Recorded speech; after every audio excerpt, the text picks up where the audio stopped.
What's good, friends list? Episode 81 of the Gamecast coming at you.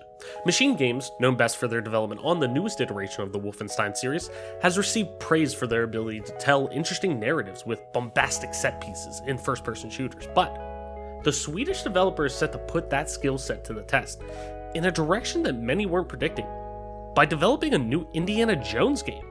So, this week, we look at what makes Machine Games the right fit for this project, compared to the plethora of other studios that Microsoft is set to acquire from Bethesda, how their craftsmanship on the FPS genre translates to a potential action-adventure title, and the obvious elephant in the room: would this be the first big exclusive for the Xbox Series X and S from a Bethesda studio? Plus, the Lucasfilm gaming division of Disney has rebranded itself as Lucasfilm Games to kick off the new year, and along with it, the announcement of a new open-world Star Wars title from Ubisoft's Massive Entertainment. What does a potential open-world multiplayer Star Wars title look like from the acclaimed developer of the division? And what does this mean for the successful titles such as Jedi Fallen Order within their current exclusivity deal with EA? Also, is Fall Guys coming to Game Pass? Microsoft reveals a new color option for their Xbox controller, an update on the development of Hogwarts Legacy, and much, much more coming up on the newest episode of the Gamecast. Now the fun begins.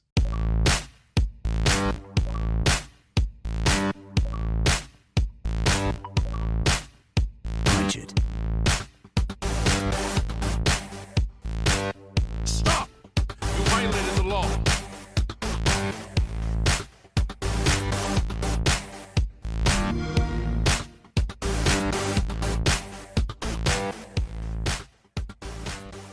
Welcome back to another episode of the Gamecast, your weekly go-to podcast for all things Xbox Game Pass, and PC gaming, including news, rumors, and conversation around them damn good video games. You can catch new episodes of the show when they drop each and every Friday morning on YouTube, Apple Podcasts, Google Podcasts, Spotify, SoundCloud, and all other major podcast services. So be sure to subscribe to us, rate us, review us, all of that jazz I tell you every week, wherever you get a podcast at. And if we're not on the one that you're listening to, let me know. We'll get on there. I think we're on everyone now. I digress. And follow us on Twitter at GPGC Podcast. Stay up to date with everything regarding the show, video games like, and our dope giveaways. As always, I am your host, Travis White, aka Travelus on most internet platforms. Joining me as always, my co-pilot, my partner in crime, Mike Peapack. Mike, what's good? What's going on? And how bad was the itch to play Phasmophobia while you were out of town? Like, how, at what point were you like, kind of like, what's his name from Chappelle's Show, the crack addict? Yeah. Y'all got any of that Phasma? I was definitely feeling it quite a bit, to be honest. But for me, I was mostly just really excited to give some of the new features that they were adding. Before you go into it, let me answer this question for me. If I would have told you, let's just say, I don't know, maybe like 2 months ago, that you would be hardcore grinding, out there loving Phasmophobia, the way you're playing it, like actually, like it seems like a game that you're like, man, I'm putting aside time to make sure I get to play this game type of thing. If I would have told you then, how crazy would I have sounded? I mean, a little bit. Definitely a lot, because it's definitely an about face for my normal gaming regimen. So for me, it's been really refreshing to be able to take a game casually. And I mean, granted, I don't necessarily think that, like, I don't think you could be playing it competitively or anything, but I mean, I'm actively trying to find the ghost. I'm trying to complete all the objectives. I'm trying to get the maximum amount of money every time, get a picture of the ghost. Like, I'm trying to do all that stuff. But for me, it's like just been such a breath of fresh air to be able to actually take a game like Phasmophobia and just enjoy it from a casual standpoint. And that, I mean, my time allotted that I've been putting into Phasmophobia is probably going to either go away or change significantly, because I did sign up to play on ESEA again in a CSGO league. So that starts in like a couple of days. So I do need to start getting back into form on CS. But I'm going to put that off for another day or two, and then I'll start, trying to get myself back into shape. No, definitely. And that's like I kind of talked about last week at the end of the show whenever we were in party chat. Like CS is a game that I want to actively try to get better at this year. Like put in the time, like the extra time that I have that I can actually get out of silver. I can actually, hold my own in competitive games to a degree. All right, in competitive ranked games, more so than in the past. But I've also been, in terms of what I've been playing, trying to take the whole the whole gaming resolutions that I had at the end of the show last week to heart and actually be like, you know what, I want to actually do this stuff. So this past week I've been trying to actually legitimately learn how to play League of Legends. And I've had a really good time doing it for the most part. I mean, 95% of the time. Sure, there's been a couple of games that have been like every competitive game that you could play that'll piss you off and, teammates just not doing anything or completely, doing the wrong objective to what they should be playing for their position, their lane that they're in. But it's a game that obviously, I think I've kind of talked both you and Adam to a degree into playing. So, at least getting in there and trying it out again, all of us together. But, for a couple of reasons, like I said, that I want to get into. One, it's just a game I want to learn. It's the biggest esport in the world for the most part. And, even potentially some things with my job could involve it in a weird way. But, so it's just one of those things that I've kind of put on the back burner that I've wanted to for a long time. Because it's, like you were saying, you talk about a game that's kind of outside your comfort zone in a way, if you want to call it like that. This typically isn't what I usually tend to go to, even when playing, competitive titles like, CS and Halo and things like that I do play pretty regularly. But, that's MOBAs in general really are outside of my realm that, it's been nice to actually get in there and try something different for once. But, yeah, it's been weird but good at the same time. Like just completely learning something that I am wholly new to a degree. Like you and Adam have tried to teach me how to play before, but now I'm actually trying to commit to actually learning how to play and having something that I could always fall back onto. But it does suck playing those games up until 40 minutes or whatever, and it's just a losing thing and nobody will surrender. That it's okay, we all know we're going to lose at this point. Why is one person not forfeiting? Let's just get it over with. Let's save each other 15 minutes. Yeah, people never want to say die on that game, and that's one of the reasons why I was happy to kind of be forcibly removed from that sphere back when I used to play a lot of ranked, because it's just, to me, my time is very valuable, and it's something where I know everyone's like, oh yeah, no shit, idiot, everyone's time's valuable, but to me it's I'm not trying to say my time's any more valuable than someone else's, but losing a 50-minute game instead of giving it up at 25 minutes when we should have surrendered, I would rather just lose the league point or lose the ladder points, give it up, and then fire it back up and get another queue and try again, because you're going to lose the LP. Right. The LP loss, sometimes lower level players, lower ranked players, you can certainly flip the script and come back from really bad positions, but by and large it's a lot easier just to give it up, fire up another one, and get the LP back the next game. And that's the way I see it as far as when it comes to long tenured games, the games that take forever like that. And that's one of the reasons why I can't stand playing it, is because I don't it's an extra 40 minutes of my day in one single game that I should have never surrendered. And then another one, you play the next game and the same shit happens. Now all of a sudden an entire hour out of your day is gone. And for people that, if you're in the workforce, or if you work hourly or you work salary, whatever you might do, even if you work salary, you've kind of figured out what your time is worth to your employer by an hourly standpoint. And to me, when we're talking about free time, if my hourly rate with my employer is, let's just throw out $25 an hour. If that is your hourly rate, or anyone's hourly rate to their employer, when I have free time, to me, I almost value my free time at like double and a half and almost triple, depending on how busy I am.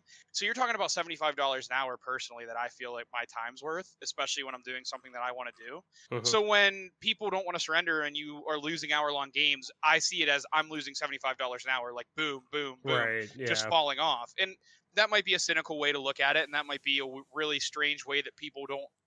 There's not going to be a whole lot of people out there that see it the way I do in that sense. Mhm. But if you think about it from a dollars and cents standpoint, your free time is definitely more valuable to you than your time at work. Oh my I mean, God. Yeah. especially when you work full time or if you work over full time, like your free time is definitely worth more than what you are worth at work, and you're Mhm. doing something that you genuinely normally enjoy. Mhm. So that's the way I see it, and that's one of the reasons why I'm glad to be out of that sphere. But because you have gotten into it a little bit and for valid reasons, I feel like it's a lot harder to get into a game like that, especially when you have nobody to kind of show you the way. Mhm. And it's not like you definitely need it's not like you need someone to like tuck you under my wing, Right. because it's Yeah. not like Like I was fucking ever hold any my good. hand or anything. Yeah. But it's a lot more helpful when you're queuing with someone and someone can explain to you kind of some of the ins and outs, because when it comes to MOBAs, like I'm not the most knowledgeable person about it, Mhm. even though I've played a good bit of it, but it's a lot different of a way to play a game when you're not really focused on just your damage output to the enemy champions or whatever. You're also worried about pushing your lane too far by auto attacking minions. You're worried about gold income. You're worried about this. You're worried about lane presence when you're a jungle. Like, there's a lot of different things that go on in MOBAs that make them as cool as they are. Don't get me wrong, but Mhm. it's really hard to just grasp from like an external standpoint. That's why I'm so surprised that League is as important or as popular as it is, because like realistically speaking, like there's going to be a vast majority of people that watch League and just have no fucking clue what's happening. And it's another one of those esports where, like, whether you play Overwatch, CS:GO, Halo, whatever esport you play, the game that the pros play is 100% a different game than what you play as an amateur in pickup games. It's Mhm. a different game. It always has been. Even with Halo, when I play 4v4s in tournaments versus matchmaking, it's an entire different game. It plays completely different. Everything is different. Mhm. So you're watching a game that you have decent understanding with, and you can kind of understand why some things are happening. But by and large, when it has 2, 3, 5, 10 million viewers, there's going to be a large portion of that viewership that has no clue what's going on. They just see everyone getting excited and get excited themselves, Mhm. which is great for the publicity of the game and great for the exposure. It's just something that, like, MOBAs are the one game that, like, we've had this conversation where CS:GO is like, it's really simple. One team tries to plant the bomb, one team tries to Mhm. prevent them from planting the bomb, and if they do It's plant the bomb, they try to really, defuse it. it's really, really, really viewer friendly for the most Hmm. part. Where it's the barrier to entry to just understanding what the fuck is going on is super low. Hmm. Where I agree, I get what you're already starting to go into it, but where League of Legends, like, I cannot watch, like, when I'm playing League, I find it fun. Like, I'm enjoying myself. I keep wanting to go back to it. I'm enjoying myself and learning, and it might just be learning a new game in general, or a new genre of game in general. But it's I watch. I've tried watching, worlds and shit like that before. Before even just playing League myself, like just trying to get into it years past. Like I've tried every now and then to watch actual like League esports, and it's just not viewer friendly. Like it is not. There's far too much going on. Like it's different to watch like at least with StarCraft or something like that, like an actual RTS, there's a little bit more. You could actually sit and focus on one player at a time. You could sit there and actually see, they'll talk about the construction that's going on. You could visibly see like how one player is progressing to get to this point where they could plan an attack or they can do something or they could fortify something. Like it's so much easier to see the actual growth whenever there are 5 main players going on and each character is vastly different than the other. Where at least in a hero shooter like Overwatch, it's still semi, straightforward to understand. The map isn't as large. Like you're conversing more on one center part compared to League of Legends, which is spread out so far across the map that it's hard to actually, zone in across players. At least in my opinion, like it just isn't viewer friendly comparative to, a CS:GO, a Halo, Overwatch, other major esports titles that you see that aren't necessarily, you know it's just really hard to actually pick up and watch what they're doing unless somebody is vastly explaining it to you, like pausing it, stopping it. Like it's not like watching a guide. Like you could watch at least, like I've been watching some guides on, you know, different champions and things like that to learn it, and like it's so much easier to like watch that and stop and like focus on one thing compared to if you watch like any pro players play. It's just so fast paced. You don't learn anything. It's just so hard to actually physically sit there and watch, you know, competitive League of Legends, at least in my opinion, compared to something like a CSGO, you know, Overwatch, something like that, where it's just so easier to follow. The objective is so straightforward and easy for somebody who's new to the game or just maybe hasn't watched before and wants to get in. Like I've shown my boss like different CSGO clips. I've shown him different Overwatch matches, Rocket League, like, you know, these things that are so simple for people to just, who is, you know, my boss is 20, 30 years older than me. He gets it though. He sees it. Like, he's like, okay, yeah, I get what they're trying to do. Oh, that's cool. Like, but if I try to show him League of Legends, he's going to be like, what the fuck is going on? Right. You know, so I don't know. But I'm excited for us to actually all get in and play it. But I would say that, you know, obviously League being a PC-centric game, they are eventually bringing that game, a version of that game, to console. So we will soon be able to talk console with the Xbox side of our show, not just the PC side. But with that being said, Mike, let's just get into the show for this week. We're going to jump into Button Mash. We have a ton of stuff to cover this week, specifically in the big news topics when we're talking of the Xbox portion of our show. So let's jump into the quick hit stuff in Button Mash this week, run through it, and we'll set the stage for the bigger stuff. So, kicking it off, the Elder Scrolls Online Gates of Oblivion reveal event. We're excited about that. I'm ready to fucking jump into that game. Has been pushed from January 21st to the 26th due to the US presidential inauguration taking place on the 20th. The January 26th event will be streamed on Bethesda's Twitch channel, the company announced on Twitter. Bethesda's Pete Hines, ZeniMax Online Studio Director Matt Fiver, ESO Creative Director Rich Lambert, and other members of the development team will be on hand to, quote, talk about the Gates of Oblivion's new worlds, challenges, systems, and adventures. Harry Potter RPG Hogwarts Legacy has been delayed into 2022 in order to give the game, quote unquote, the time it needs. In a statement on Twitter, a spokesperson explained, "We would like to thank fans from around the world on the tremendous reaction to the announcement of Hogwarts Legacy from our Portkey Games label. Creating the best possible experience for all of the Wizarding World and gaming fans is paramount to us. So we are giving the game the time it needs. Hogwarts Legacy will be released in 2022. EA and developer Respawn have issued a patch for Star Wars Jedi Fallen Order, my game of the year last year, that updates, or I guess 2 years now. I'm so used to saying last year being 2020, I'm still in that fucking rut. My game of the year in 2019, I should say. Play that game if you haven't, even if you're not a Star Wars game. It's fucking awesome.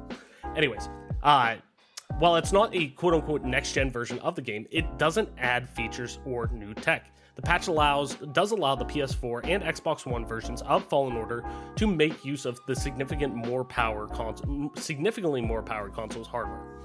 The next-gen optimization update improves Fallen Order's frame rate, dynamic resolution ranges, and post-processing resolution, although the changes do depend on what hardware you're running. For Xbox Series S, the only change is the frame rate, which has increased from 45 frames per second to 60 frames per second. On the Series X, though, performance mode now hits 60 frames per second, and the dynamic resolution can be scaled between 1080p and 1440p. On normal mode, post-processing has been increased to 4K resolution, and the dynamic resolution can change between 1512p and 2160, aka, 4K. A little follow-up to last week's one of the news stories that we had. Amid new speculation caused by comments from a Duracell spokesperson, IGN, coming out of there, understands that there is no deal focusing on Xbox to use AA batteries in its controller.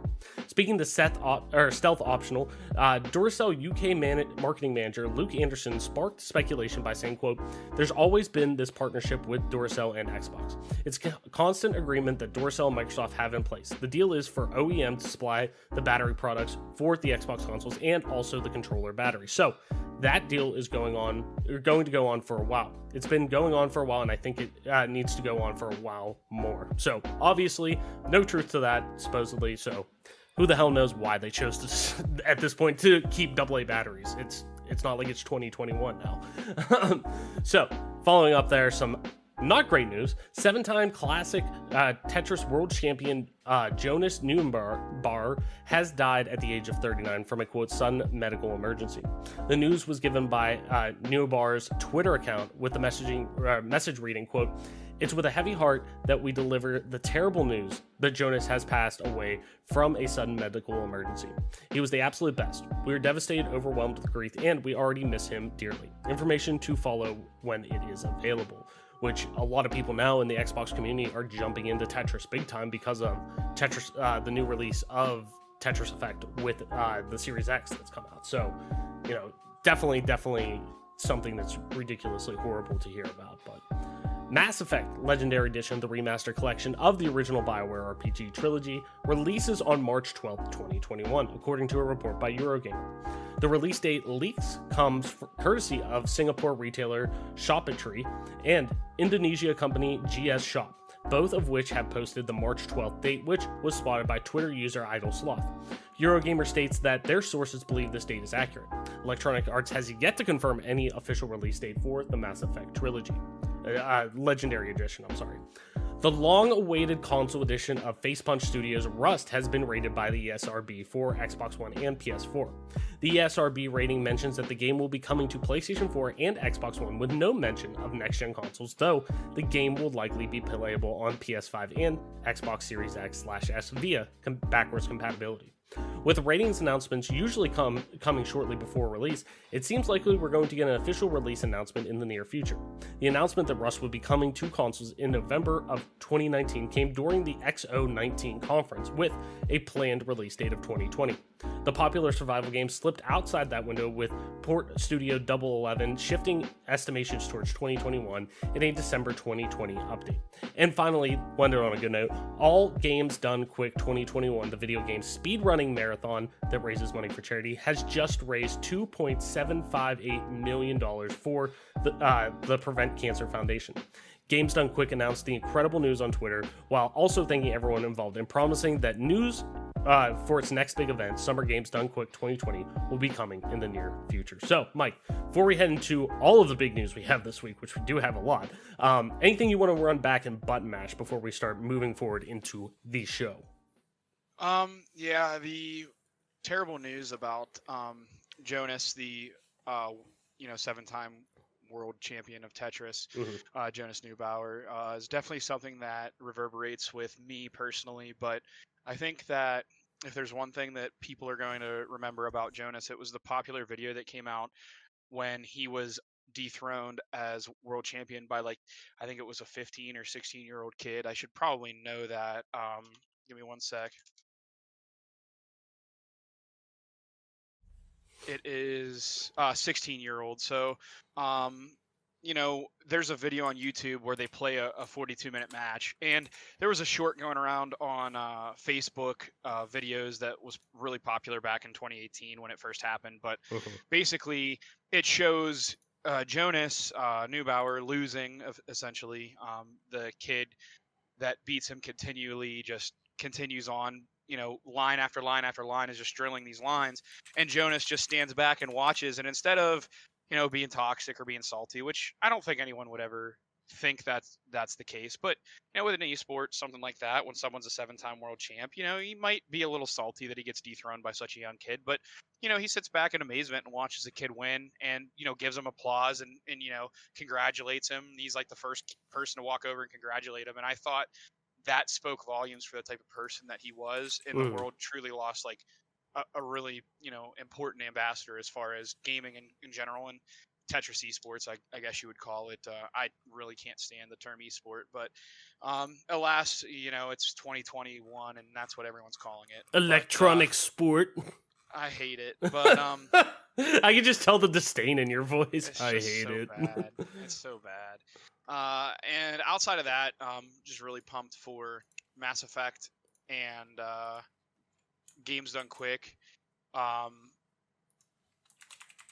Basically, that SGDQ is going to be happening in 2021. I'm excited for that because that's something that does a lot of good for the community around it, and it's one of the things that people can point to when it comes to gaming and say, as for all the negatives that people talk about gaming, people spending too much time playing video games, people doing this, people doing that.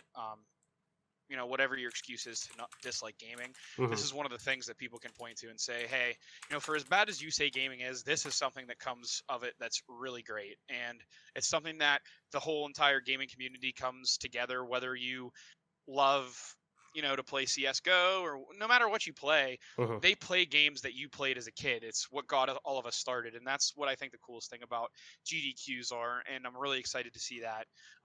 Outside of that, I mean, everything in Button Mash is relatively important, but those are the two things that I thought I would just want to cover really quickly. No, definitely, and not to be obviously when you talk about a death like that you always focus on the person first and foremost, and rightfully so. My God, it's it's somebody who was I'm sure a brother, a son, a friend. I mean, he's a father. He's a father, like what I From mean. From what I read, him and his family literally just moved to Hawaii, which I think his wife is either. I think his wife might be,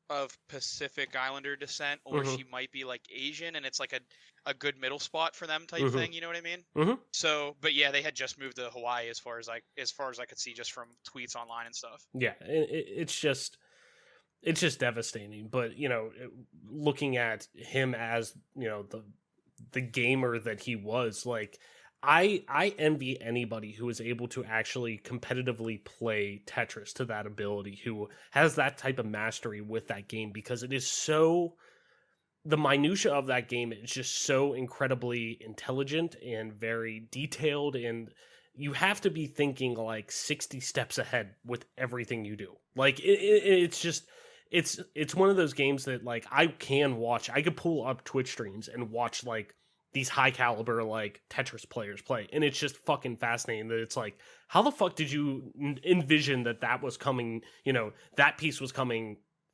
14 plays down there and you prepared for it. Like it's just crazy. And so, and like I said, you always focus first and foremost on the person, but to have that skill set too on top of that, especially where Tetris is now, that I believe Tetris is having yet again another rebirth with Tetris Effect, not only on PlayStation with the VR mode that was on PSVR and people loving that, but now coming to Tetris Effect Connected, I believe is the version that was brought over to when the Series X and S launched, but it includes a multiplayer version that people are loving. So it's an experience that now people are starting to come around again. Plus, to what was it on the Switch, the Battle Royale Tetris that people were like eating up. Like I've just seen Tetris start to come up more and more again, and it's just great. But outside of that, I think that's everything on my end I want to kind of bring up. Obviously, I'm hyped to get back into Elder Scrolls Online. I actually bought all the expansions. They were on sale for dirt cheap, so I picked up all the expansions leading up to Gates of Oblivion and jumped into that over the weekend just a little bit. But I kind of want to get back into that, get my feet wet a little bit, and because we're definitely going to play that. We're definitely playing the Oblivion one from 1000%. So I'm really excited for that. But anyways, let's get into the big topics, Mike. And we got some fucking big topics this week, baby. We're thinking, January is usually that lull, or we get that one release that's like kind of every year. There's always like one release that comes out, catches people off guard. In 2017, it was Resident Evil 7 came out in January.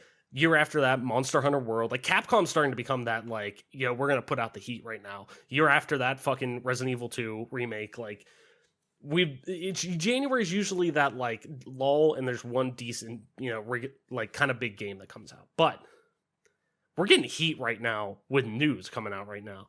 So let's kick it off, man. Bethesda announces Indiana Jones game in development. This comes from Tom Phillips over on Eurogamer, as always. Link in the description. Go over there, give Tom a click. Bethesda has just teased a new project from Wolfenstein developer Machine Games, and it's an Indiana Jones game. In a short statement released via Twitter, Bethesda described the project as an original story not based on any existing film, or presumably the upcoming 50th Indiana Jones film due to begin shooting soon. Quote, it'll be some time before we have more to reveal, Bethesda wrote, but we're very excited to share today's news.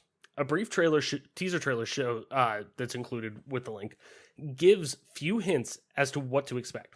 We see a desk with numerous items belonging to Jones. books on and ancient monuments and items, one apparently written by Todd Howard, a college coffee mug, a battered diary, a compass, plane ticket to Rome, and a passport stamped by Bethesda. Logos for Machine Games and the new Lucasfilm Games division, which we'll talk about in a little bit, pop up on an antique typewriter and camera.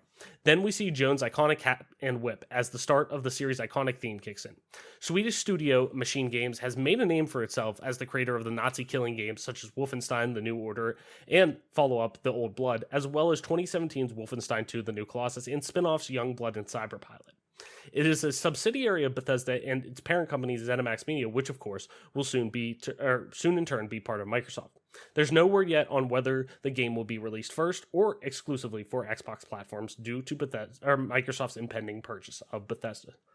So I bet none of y'all fuckers who are listening, none of you motherfuckers listening had this on your fucking bingo card for 2021. When we're looking at this shit being like, yeah, we're going to get some curveballs, I'm sure, yada, yada. None of you had fucking Indiana Jones game coming from Bethesda. Like, that boggles my mind that this is happening, like, in such a good way. I'm so fucking hyped. So I bet you none of y'all had this. So, but yeah, so thinking about it though out loud, it's, I don't want to say it's weird, but it's interesting. It's really interesting to see Machine Games, let alone, out of Bethesda Studios. Even Microsoft now owns studios, if you want to look at it that approach. While it's not official yet, the contracts aren't signed, the money hasn't been transferred, yada yada. It's happening here soon, in the coming months. But Machine Games really is a really interesting choice for this one.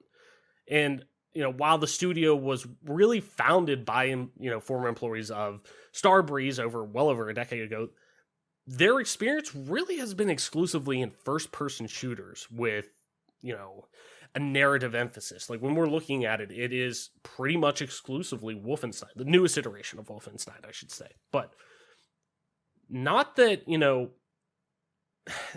really want to say that skill set isn't transferable. I mean, you look at a studio like Guerrilla with Horizon Zero Dawn after doing so many years of Killzone titles that were they were strictly pretty much an FPS studio with PlayStation. But Mike, what makes Machine Games really the right call for a narrative action adventure title? At least we presume it's going to be. Whenever you're talking Indiana Jones, I can't see it being necessarily a first person shooter for the most part, but we're probably going to see, I would have to imagine, a third person over the shoulder action adventure title like we see with a God of War, like any type of game like that for the most part, that a Resident Evil type thing, so we're looking at something like that. What makes Machine Games the right call for that over any other studio within Bethesda who has experience doing, action adventure titles and stuff like that? And really, too, if we want to get into it already, too, the biggest elephant in the room still remains. Is this going to be an Xbox exclusive? What do you think, Mike? Yeah, this studio has put together a line of work that revitalized the Wolfenstein game and Wolfenstein universe. When I think of Wolfenstein personally, I think of the old floppy drive game that you could play on old computers that were running on DOS. I always think, not to interrupt you, but I always think of not only that, I agree that I go first to that, but I also think of a friend of ours in elementary school. I remember he used to burn me games all the time, like the games that my parents wouldn't fucking go on and buy me, like the mature rated games and shit like that. But I remember he burnt me a copy of Return to Castle Wolfenstein. I remember I played the fuck out of that game. No idea what was going on besides I was killing Nazis, but that game was so fucking fun. And that's my touchstone with hard touchstone with Wolfenstein. But not to interrupt you, but the nostalgia with that, I totally am with you. No, you're good. I feel it there. And then also the one game that comes to mind most is a game I used to play at Mark's all the time with him, Wolfenstein Enemy Territory. And that's a game that's still alive to this day if you download it. But I mean, it's been a game that has always been about shooting, and Wolfenstein Enemy Territory was more of a foray into a multiplayer scene where there wasn't really even a campaign. It was all just online multiplayer, and it was, pretty sick. all things considered. It was kind of like almost like a Godfather to a Battlefield type game, made by Splash Damage, and it was a really stellar game. And unfortunately, I haven't given the new Wolfensteins a try. It's not that I haven't been inclined to do so or anything of the nature. It's just something that I just haven't done yet. And from streams, from YouTube videos, everything that I've seen about it, I've heard really genuinely positive things, or generally positive things about the game, Mhm. where a lot of people really enjoy it. They have a lot of fun with it, and I think that an Indiana Jones game is something that almost sounds like a weird thing that someone would do whenever you'd be playing Sega or NES, like those old games that people would play, like those old goofy, like the movie Fester's Quest with Uncle Fester or whatever, like all those weird games that they came out for with NES. That seems like almost like what Indiana Jones would be. Not that Indiana Jones doesn't have the mass appeal of silver screen success, because it is a very successful series. It just doesn't seem like something that I would have really heard about and been like, that's great. I would have been like, more like confused or even interested in to see what they were going to do with it. But this team, what they've been building with Wolfenstein and the way that they've been having story driven games and coupling the action inside of all of the plot beats and all the characters that they've been building, I think it's going to be, really interesting. And I think it's something that this team has done a tremendous job at making Wolfensteins, and I think that it is fair and it's time that they get a chance to sink their teeth into something else. And I think that they're going to rise to the occasion and make a solid game. And as far as exclusivity, that's an interesting topic, and it's something that I could definitely see happening, because it just feels like the right time to introduce a game that would be exclusive, because it's not an Elder Scrolls game, it's not a Fallout game. This is a new product that's coming out potentially post finalized merger or finalized acquisition. So I could definitely see this going, and I do probably, I guess if I had to predict it, I would say that this will probably be an exclusive game to Xbox and Game Pass, and this will be potentially like a Game Pass first day game. Most likely it'll be like first day that it's available, it'll be on Game Pass, and you can play it on your PC, like it'll be on Ultimate. Like I think it'll be one of those games, but I think you'll be able to buy it on Steam and Xbox without the Game Pass also. Yeah, I agree, actually. I think that, I always think it's funny that the whole, like, the joke now has been like, when we talk, and you guys know, especially if you've been listening for 81 episodes going on now, like, as much as I love Xbox, I love PC gaming and stuff, I also play a ton of PlayStation stuff too. I love Uncharted. I have a fucking Uncharted tattoo. Like, so it's always the funny joke of like, now at this point, like, PlayStation, whenever Naughty Dog came to PlayStation saying, hey, we want to develop this game, their pitch was basically like, we want to make an Indiana Jones game without using or having to buy the Indiana Jones license for the most part. So they went out and did it, and it made one of the best-selling PlayStation franchises out there and one of the best reviewed ones. Like, great, really set the bar for, action-adventure, blockbuster-style, third-person narrative, video games. But now, like, Xbox is just like, well, hold my beer. We'll just go in, like, we'll just make an Indiana Jones game, like, we'll work with Lucas to get that. And, and a lot of that probably falls on Lucas as well, with how we're going to talk about it in a little bit, but with how their positioning is now and whatnot, too, and them being proactive and them wanting to go out and really having the Marvel Games-esque approach, which, like I said, we'll touch on that in a little bit. I don't want to go too far into it, but to me, this is the type of game that I really do see being that, hey, this is going to be exclusive to Xbox. This is going to be, even like a lot of people, who the hell knows? I'd love to, Paris Lilly on from Gamertag Radio brought this up recently. They want to get Matt Booty, who's the head of Xbox Game Studios. Once the Bethesda deal is done and signed off on and everything, they are officially part of Microsoft, they want to get him on the show And Paris is like, I want to just ask him, not obviously, hey, what are you making? What are you doing? But like, we want to just get the answers. Like, we just want to say, hey, tell us all about this. Tell this how, this came about. What can we expect from here? What does exclusivity look like? What does all of this look like? Like, they're extending that for them to come off, because it's been so secretive and been so he say, she say, that I can truly, at this point, this feels like a title that is, hey, sure, the Elder Scrolls, the Fallouts, these big, massive titles that sell tens of millions of copies every time they come out and have been growing since then, especially now with more people than ever gaming, that those are those titles that Microsoft can probably say, fuck it, yeah, we'll let it on a PlayStation platform, because it just means that we're going to be getting more money in our pocket. Like, that it justifies putting that. Where you have a title like this, that this could be that, I don't want to say double A, because I think it's going to be higher than that now that they have that Microsoft checkbook too, that they can go out there and get this, because they wouldn't, both Lucas and probably Microsoft wouldn't just make this game to do a quick cash in. I think more people are being smarter with the use of these large, big IPs compared to, 10 years ago plus at this point, like, where you'll get, and you still get them sometime, but like these bigger properties, like a Spider-Man, like, Marvel, DC, things like that, you're seeing more care go into, licensed properties like the Arkham games, so really setting the trend for that, hey, a Batman game can be more than just a TV tie-in. It could be its own standalone thing.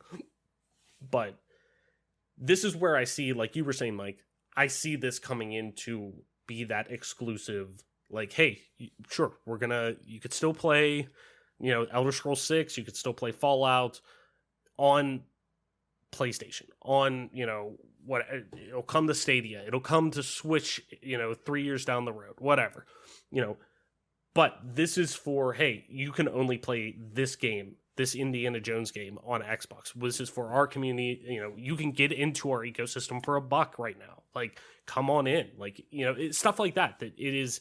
That's going to be something that I think has a lot of namesake outside of just gaming that really could drive that casual audience they're trying to hit with, like, xCloud and things like that. So I'm really excited about that. The whole prospect of, what does an Indiana Jones game look like from Machine Games? The one thing that I've loved about the Wolfenstein games, and I haven't really, I think I finished New Order, but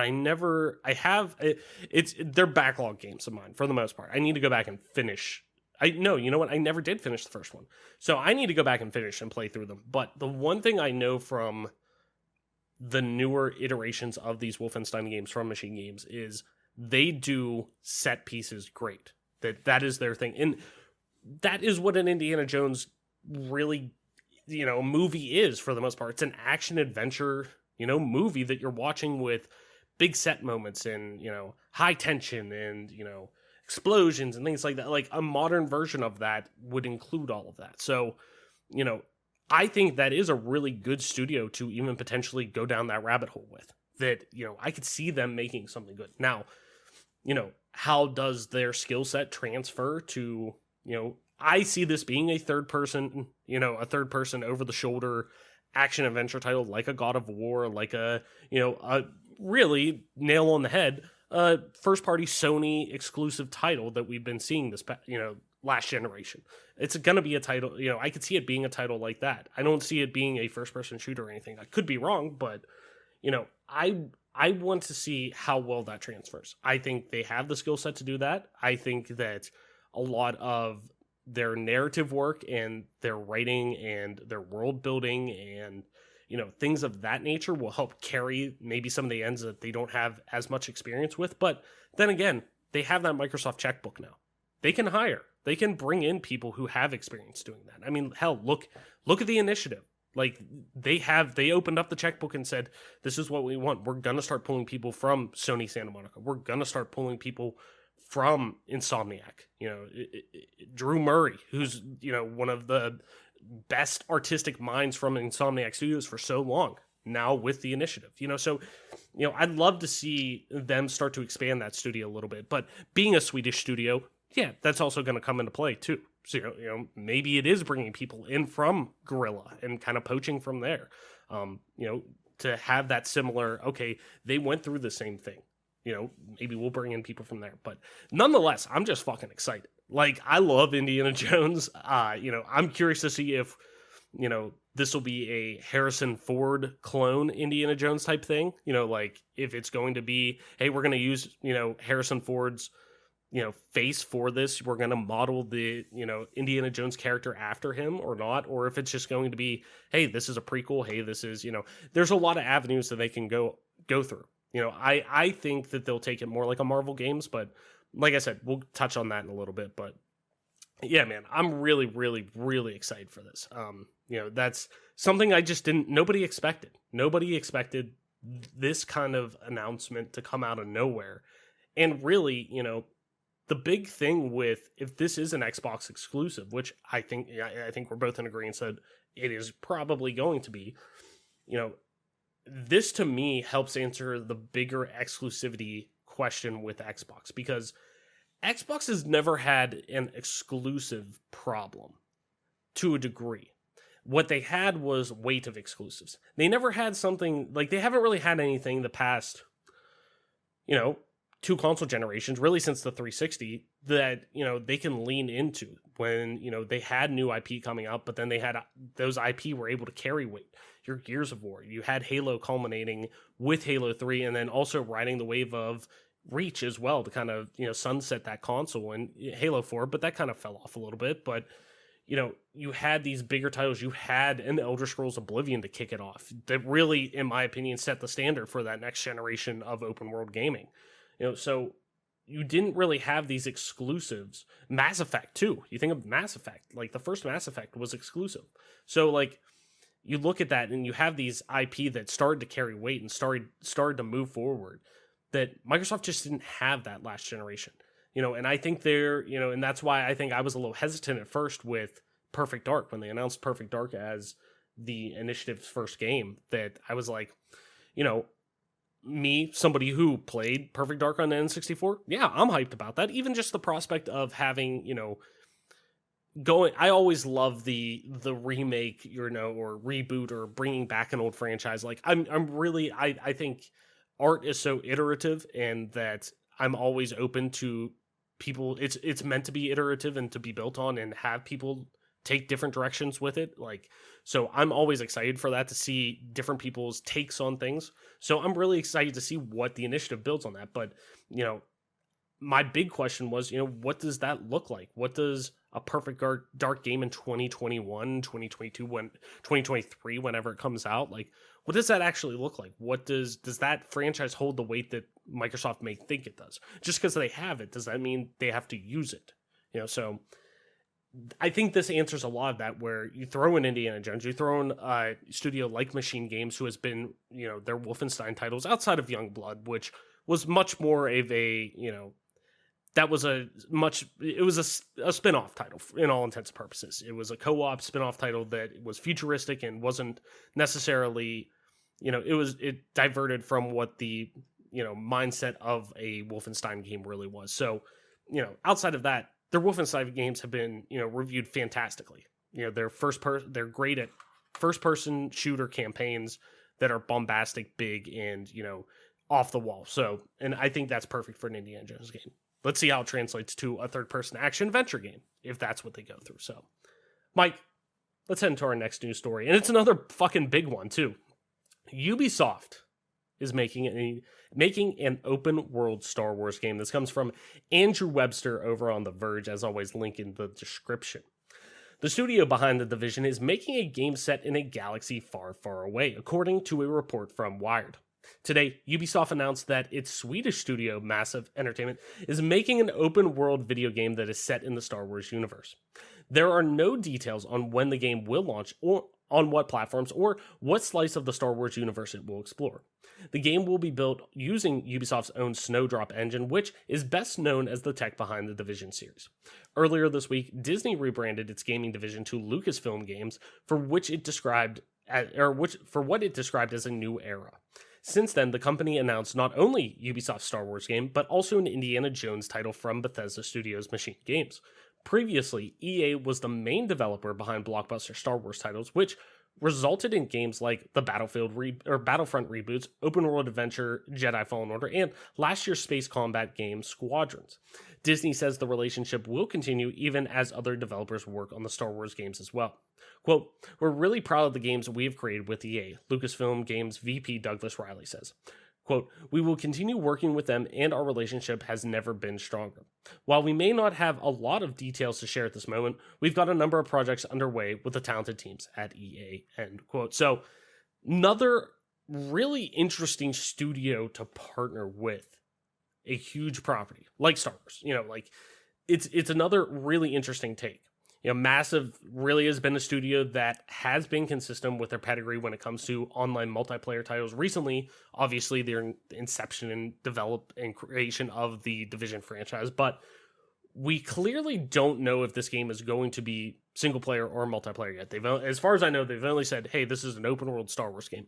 Well, open world can mean a lot of things, whether it's in multiplayer or single player context. So, but considering Massive really has been pretty exclusively concentrated on multiplayer experiences. We're talking not only, obviously, of course, the Division, but also Far Cry 3's multiplayer they developed, I believe, along with AC Revelations, I think.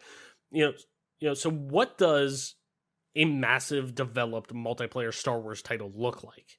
And also, it looks as though, even though they say, "Oh yeah, we're going to work with EA still," and yada yada, that exclusivity with EA's Star Wars license is obviously going to end. And I believe it was extended, or no, I think it was just signed through 2023. So it's going to be, it clearly looks as they're going to be ending, as they're clearly wanting to, set a different tone in the appearance with their name change and, the announcement of this Ubisoft title, along with obviously the Bethesda indie title as well.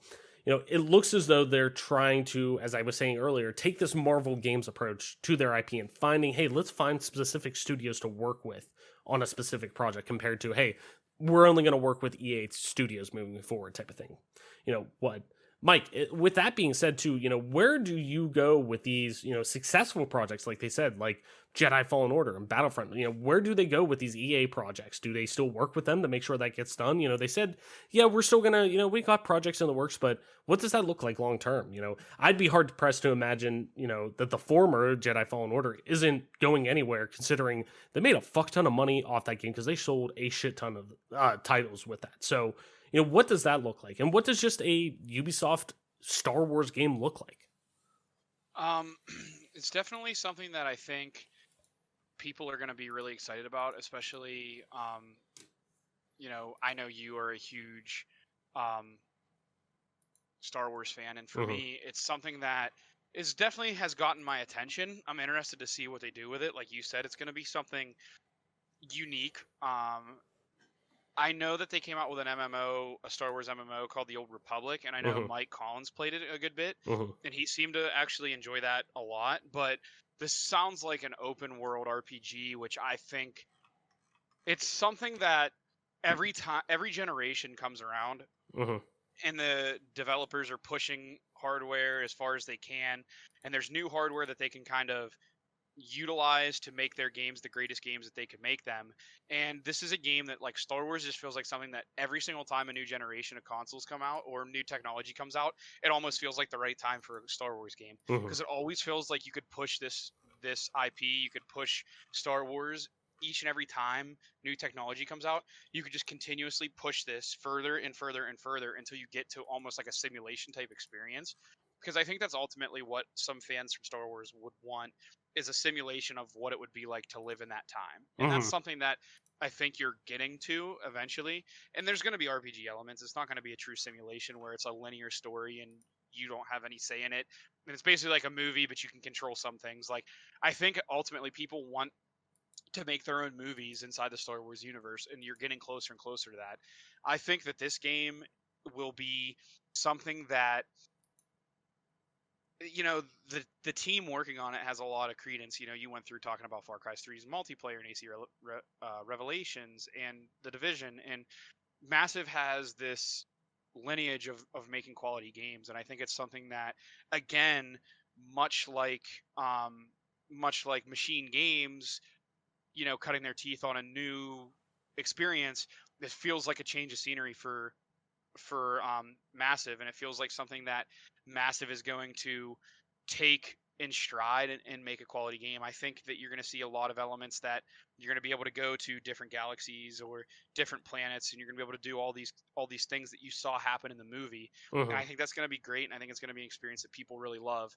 Now, what is it going to look like totally as far as storyline and stuff? I'm not at liberty to say. Mm-hmm. I'm not that versed on Star Wars in general, but I will say that whatever they produce is going to be something that even people that aren't the biggest Star Wars fans are probably going to want to pick up, because it's going to be that it's going to be like a it's not going to be like, they're not going to tout it like Cyberpunk was touted, like, oh, this is going to be the greatest game of all time type thing. Mm-hmm. But I do think that, it's going to be something similar to like what Cyberpunk probably should have been at the end of the day, as far as like really pushing the boundaries of what the RPG genre has to offer. Mm-hmm. Yeah, and that's what I think I'm most excited for this. I've seen not only like the whole thing of this gives me Knights of the Old Republic vibes, and that's like, where do we see that going in terms of? I think that's the biggest stumble with anything we look back on the EA deal and whatnot, that we never got a true Knights of the Old Republic 3 that could be from BioWare, could be coming home to that studio and actually giving them, the ability to make that game. Two titles, really. I mean, we're talking both, it would be going from the BioWare Knights of the Old Republic to Obsidian's Knights of the Old Republic 2, but bringing back that franchise to the studio that, started it off. How doesn't that happen with this EA deal? Like, how it's a layup. I mean, my God, you're giving that project to not only one, and it all comes back to money at the end of the day with EA, and to a degree too, Ubisoft. They're still one of the most profitable third-party publishers in video games, period. Like, but you see a lot with, Ubisoft titles. They're at least doing things and building, these titles that players do want to live in, where you look at EA titles, and even EA titles outside of really Apex that you want to kind of invest in, that's about it. Like, there aren't really. Anthem was a fucking flop, and we're going to see how, what Dragon Age and Mass Effect, the new titles in their respective franchises, are going to look like moving forward. But, outside of that, it's like, they haven't had that. And I think Star Wars, and I should say Star Wars, Lucas and Disney in general, they wanted that. They wanted to have that Star Wars MMO that everyone played. Or I should say, they wanted that Division-esque Star Wars experience that they never got. That, it's not, an MMO, but it is an online interactive game that is, yeah, you could play it single player if you want, you could run through, but there's an end game to it. There's grinding, that Destiny-esque version of a Star Wars experience that they never got with EA, which boggles my mind. They could have got that. Hell, even if they would have put a Knights of the Old Republic, sticker on it, they could have easily got that experience that they wanted with that, and it would have sold a shit ton. Just because, hey, BioWare, instead of fucking doing Anthem, do Knights of the Old Republic 3. Here you go. You got the Star Wars license out. Go to town. Like, people, that would have at least put people in good graces with them. In short, a lot of good things recently have come from that.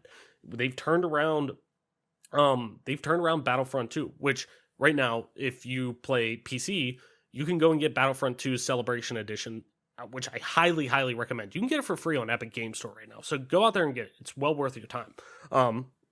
But between that, Jedi Fallen Order, and Squadrons, which Squadrons didn't scratch the itch I was hoping for, but still a great game. Like, it's reviewed great. People love it. Like, they're going out in a blaze of glory for sure. Like, that's the thing. They've stumbled a lot, but EA's starting to find their groove a little bit. That's what makes all this so, it's so interesting. It's just, I'm just so curious how this is all going to pan out, but I love the approach that they're starting to take, like Marvel Games did. And I think that comes back to Disney's commitment to, hey, for once they don't want their, games to, or their IP to just be these quick cash-ins. That I think they're finally seeing, hey, we could, with where gaming is right now, the value of our IP can continue to grow by more than just, hey, we're going to make a quick buck. Long term, we can make a lot of money off these games if, one, we make these games with actual tender love and care. And not saying that games,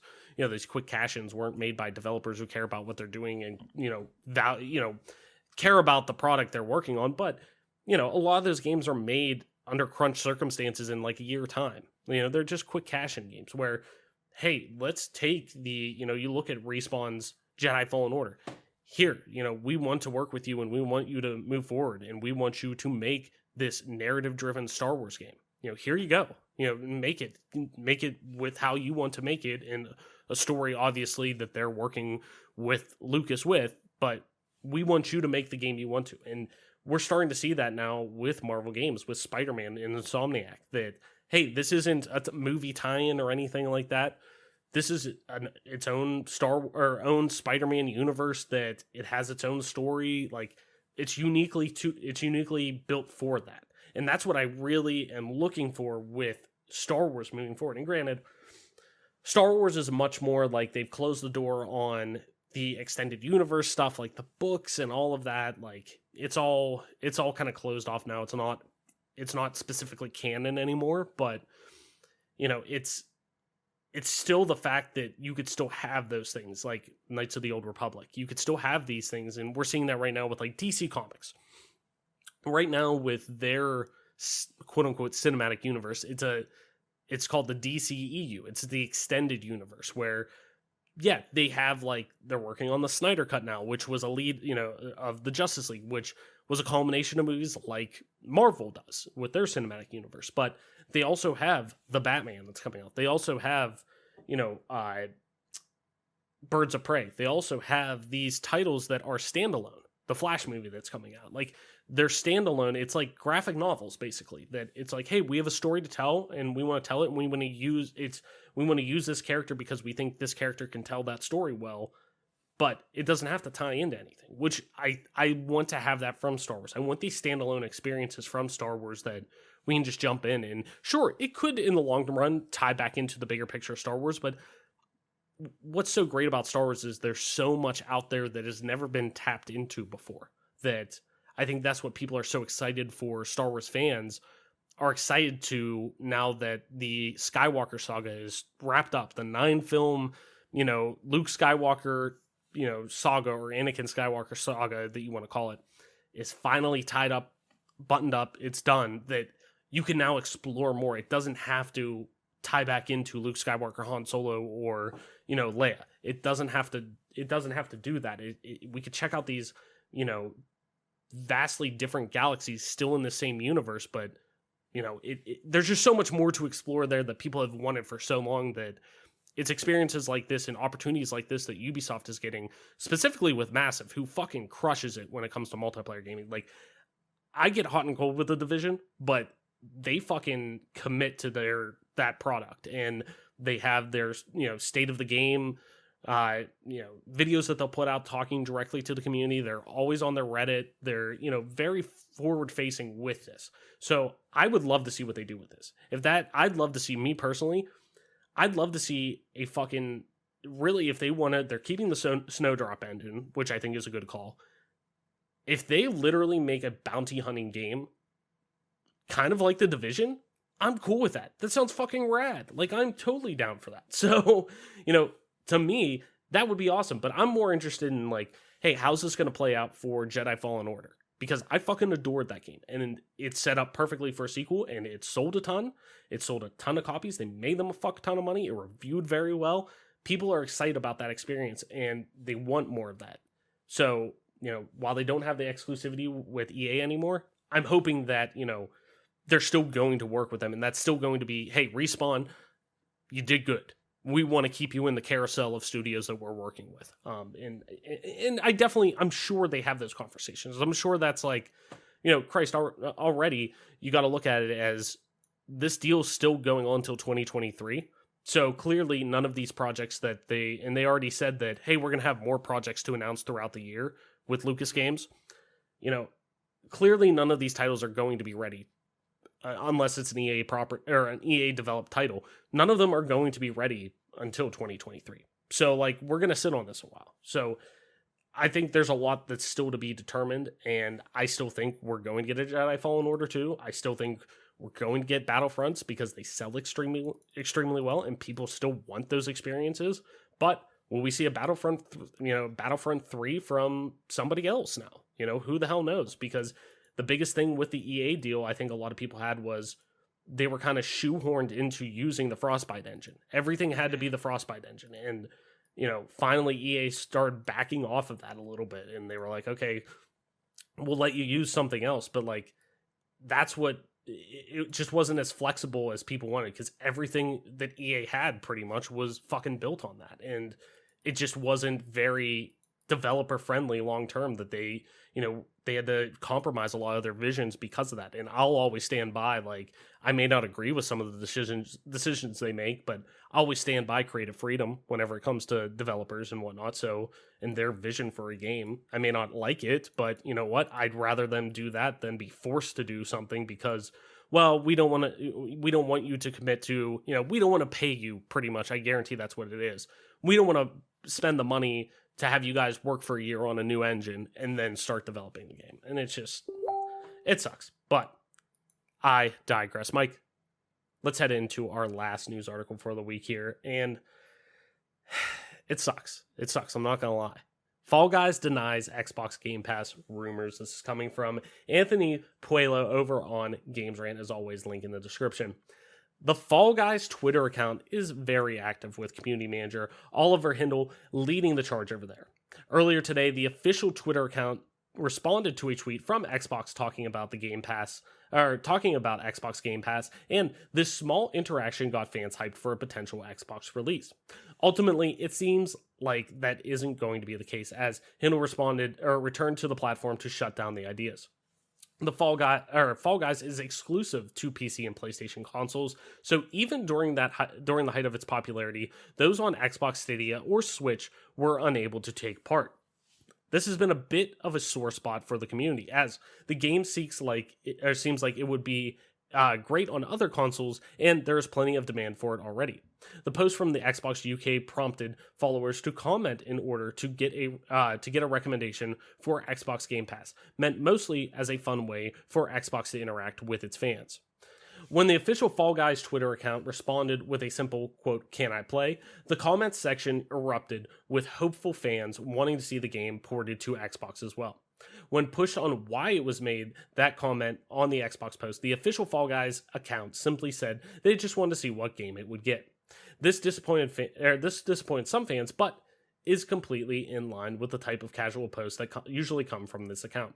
It should be said that it doesn't necessarily rule out the potential for Fall Guys on Xbox, but it seems less likely that this was a tease in any way. So, one of our games of the year this past year, Fall Guys, has always seemed like it's a game that fits best on a service like Game Pass, or like it was a PS Plus launch. It launched day and date on PS Plus. You can get it for free forever, if you had PS Plus when it launched.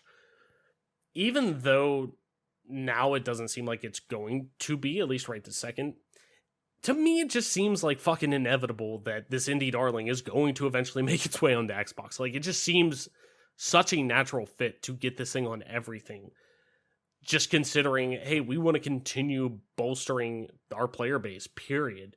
So, Mike, do you think an addition to Game Pass would help give this title the little bit of a bump it needs to, I think gain some popularity again? I still love the game, don't get me wrong, but, it's been kind of dethroned by a few, if you ask me. So, or has really at this point, it had its moment in the sun. It had its, day out there, tons of people playing it, had its 15 minutes, well, more than 15 minutes, it had its hour of popularity, or has, games like Among Us really cemented itself as, hey, this is the zeitgeist of casual gaming right now at this point. Yeah, Fall Guys was really weird. Not only was its rise to stardom really interesting, like how it got there, but how quickly it burnt out, because it seemed like it rose really fast, almost like a young, musician who rises to stardom, and then, the stars that shine the brightest seem to burn out the fastest, and that seems like it was kind of the case here with Fall Guys. And one of the things that I just took issue with Fall Guys, just based on its casual nature, is the fact that like you could queue up with 5 or 6 other guys or people or 4 people, Mhm. and you weren't going to be on the same team competing for a win together. Mhm. That seemed like it was kind of interesting because it allowed people to basically it allowed griefing to creep its way into the game, Mhm. and there was really no way to reprimand anyone that griefed and would purposely try to knock you off or do things like that. So Mhm. obviously you would have liked to see something change there, and it's not that it was ever going to be an esport or anything, but like I genuinely just want to cross this bridge and there's some dickhead just knocking me off. Right. Like I get that it's like supposed to be a fun game and that kind of keeps it into perspective, but still I would like to get across this bridge, please. But for me, Please let me across the damn bridge. Like- and there's like, just some dude in like the fucking cactus costume just out there just grabbing you, grief, like dickhead, move. I genuinely just want to win, Or- not even win, but I just want to get to the next level. Or just straight up somebody just standing right at the fucking finish line being like fucking Mido in Ocarina of Time, like, no. Literally, I'm not letting you get through. No, but, no. I do think that bringing this game to Xbox, because anytime you have a game like this that's not available on a platform, and it would be so easy to make it available. Obviously you're going to lose player base, but moreover, in a game like Among Us, you can play it from console or not console, mobile, and it runs fine. Like, there's a lot of reasons why Among Us has grown to as popular as it has, but with Fall Guys, it's like it doesn't really make any sense to not offer it on Xbox. Besides, just I don't know how hard it would be to port the game over. I couldn't imagine it being that difficult, especially since it's on PC. I don't know. Putting it on Game Pass just seems like a no-brainer. It seems like it could bring some importance back to the game. It could bring a bigger player base back to the game and give it more publicity, get it more play, which is what game developers really want at the end of the day, is people enjoying their game. And it's not something that, like, if someone like held a gun to my head and was like, play Fall Guys right now for 5 hours or I'm gonna kill you, like, I would suck it up and play the 5 hours of Fall Guys. There's other games that I can't say the same about, Right. but like I would get over it. As we talked about at the top of the show, you got to play League for 5 hours solo queue. I mean, I could even handle that, but a game like Halo 5 on an old Xbox with frame rate lag, I would pick death. But it's like, you have chosen death. literally, like, there's things that I can get past, and with Fall Guys, I can definitely play it and enjoy the game genuinely. But like, it just doesn't make any sense to not let me play with people on Xbox. Yeah, no, totally. I mean, it just seems so destined to inevitably end up on Xbox, on Game Pass specifically. I mean, hell, look at Among Us. Among Us is like the easiest fucking sell in the world, like at $5 alone. But there, you look at, and not saying that the dev team over with Fall Guys isn't forward thinking or anything like that. My God, they had the game of the summer at one point, so it's still, though, whenever you see a team taking, who developed Among Us, this game that has basically arose from the dead or had this second life and blossomed into something I'm sure they thought unimaginable at this point, that, hey, fuck it, let's get it on every platform, period. Now, granted, too, I guarantee there's probably an exclusivity deal with PlayStation at some point that, hey, 1 year, we got you, you're console exclusive with us, because they were like, hey, obviously it was starting to get, it was starting to trend upwards with content creators, streamers, people like that who were starting to play the game, and it had been something that showed up at PAXs and different, conferences like that,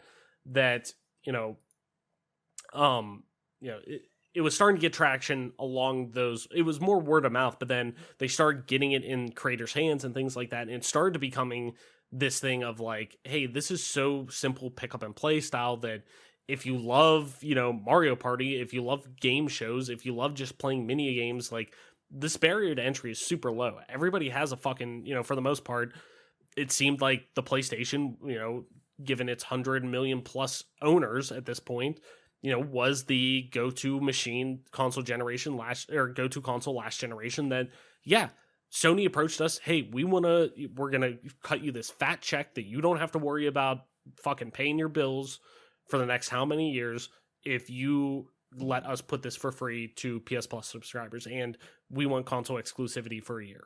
I guarantee it's something like that. So I think when it rolls around, whatever it be, July, June, when this game last came out, or when this game came out, I can't remember, it's somewhere around there, but, if we get an announcement of, hey, it's coming to Xbox and it's available now, or hey, it's coming to Game Pass, I just would not be shocked, because this is a game that at this point, it's kind of on a little bit of a downward trajectory. I'm actually curious. I'm going to look it up right now. I want to see how many people are watching Twitch streams of Fall Guys right now. So right now, there are currently 4,000 viewers with Fall Guys right now. Among Us is at 11,000 right now. So and Phasmophobia, as we speak, is at 12.8K. Right. Now it'll usually hover around 8K, but there is one channel that has about 4K viewers right now. Mm-hmm. But you're talking about a niche horror game in Phasmophobia that is outperforming Fall Guys. That was at one point in time like the king of Twitch for a little bit. Mm-hmm. Yeah, and that's what you got to think about too. We're starting to get into a prime time period. We're recording it right now. It's around 7:00 at night, so it's like you're starting to get into that. Hey, I'm gonna sit down for the night, do whatever. I'm gonna turn on a stream type of thing. So this is when you would expect to start to have some of that. And I'm glad to see that, hey, they're starting to do custom servers and things like that, and custom lobbies that, people can throw out. I know Kind of Funny just did their fundraising stream last week, and they hosted, hey, we're going to make a custom stream here, and we're going to throw out our private private custom game password. You guys jump in, we'll start, going from there. And it was tons of fun to watch that. And I wish more people, I hope they can start doing that more often as they expand this, because there needs to be more progressive things like that with this game. That you need to get this game, in my opinion, on every fucking platform available. Find a way to get it on mobile. If fucking Fortnite can be played on mobile, cross-play with every other fucking console and version of the game, Fall Guys can do it. Period. And granted, dev studios are vastly opposite ends of the spectrum, I know, but this game is still vastly popular. It is still a very popular game that people still talk about, and it's still getting updated, and it's still, one of those things that jump in. This is a game that's probably still going to be around for a while, so hell, why not? Start working on that. Start getting an Xbox port type of thing. I would be shocked if they're not. If it isn't just a waiting game type of thing. So, Mike, I think that's going to do it for our episode this week. But before we wrap up, let's head into Party Chat. If you're new to the show, Party Chat is where we propose one question at the end of each week that we want to just discuss. Could be as simple as, what's your favorite story beat in the game? What have you been playing during quarantine? Yada, yada, like that. Or could be a little more in depth as to why, the negative stigma around gaming still exists. And after answering it, ourselves will kick it over to you to tweet your responses or email them to our Twitter at GPGC Podcast, and we'll read some of those responses the following week. Last week's question: what goals in gaming do you have this year? Could be a series you want to play through the first time. Could be getting X rank in a game that you've been working towards. Yada yada. Gabe Q wrote into us, or emailed into us, I should say, and said, I want to do the 52 and 52 challenge, aka finish 52 games in one calendar year. So one game a week. That's pretty impressive. I've thought about trying to do that, but it would involve probably a lot of indie games, a one night sitting type of game. I'm one of those people. I still love to do that, and I will find games like that. I love finding good narrative driven indie games that I can do that in these short form experiences. But there's too many live service titles and things like that pull me back in on top of that too, that it'd be hard. I'd get distracted. Right now I'm binging on, League. So it'd be you're going to have to cross off a couple of titles in single days. You're going to have to run it up a few times, Right. And and I love replaying games too. No, granted, that could also, count towards that, I guess. But I digress. Anyways, Mike, this week's question.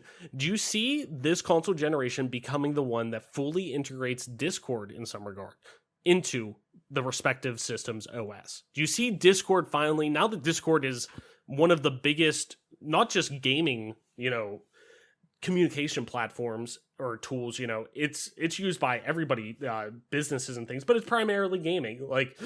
But now that it is this big entity in gaming, do you think this is the console generation we finally start to see, hey, the newest update to our OS includes Discord, and you could join Discord lobbies and channels and stuff right now, and Discord servers, I mean.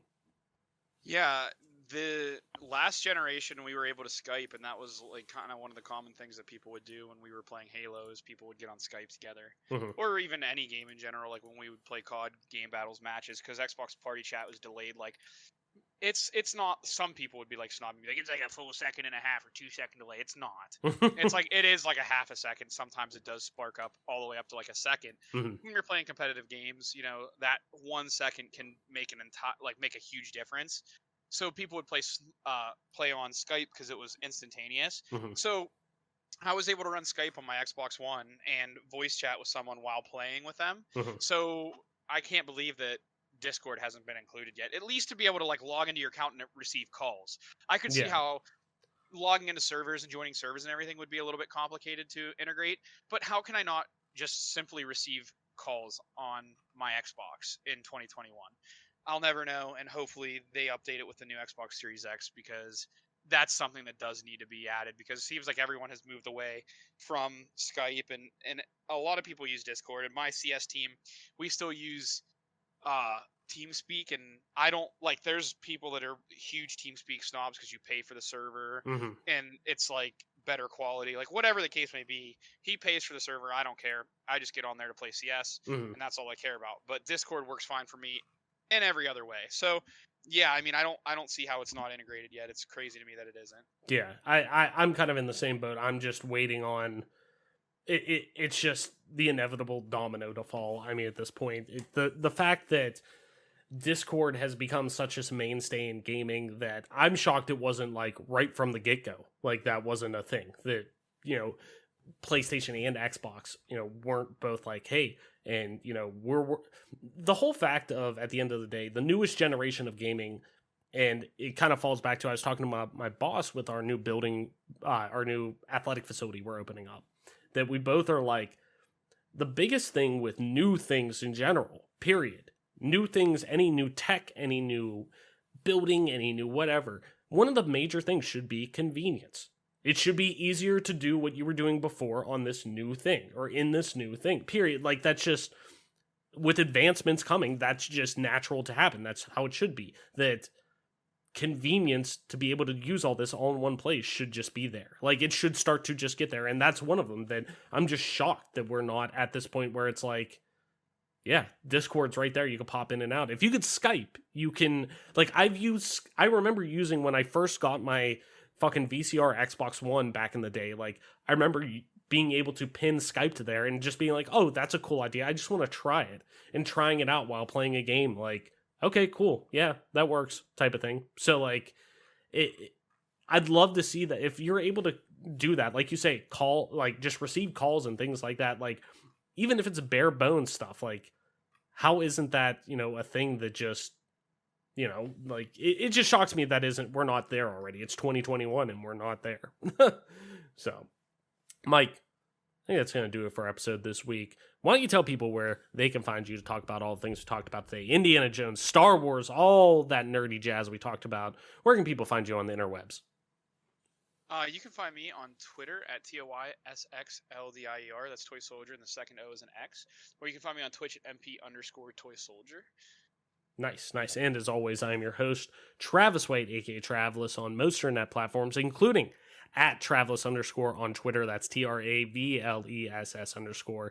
You can also find me streaming time to time on twitch.tv/Travelus_, same as Twitter. And if you want to play some video games with me over on Xbox Live, you can do so by just finding me at regular Travelus. That's just TRAVLESS. And this, ladies and gentlemen, has been your newest episode of the Game Pass Gamecast, your weekly go-to podcast for all things Xbox, Xbox Game Pass, and PC gaming, including news, rumors, and conversation around them damn good video games. You can catch new episodes of the show when they drop each and every Friday morning on YouTube, Apple Podcasts, Google Podcasts, Spotify, SoundCloud, and all other major podcast services. So be sure to subscribe to us, rate us, review us, all that jazz wherever you get a podcast at, and follow us on Twitter at GPGC Podcast. Stay up to date with everything regarding the show, video games like, and our dope giveaways. With that being said, ladies and gentlemen, that's going to be it for our show this week. Thank you, everyone, so much for listening, sharing, and being a part of our growing community. Game on, wash your hands, listen to the doctors, Black Lives Matter, and we will see you next week.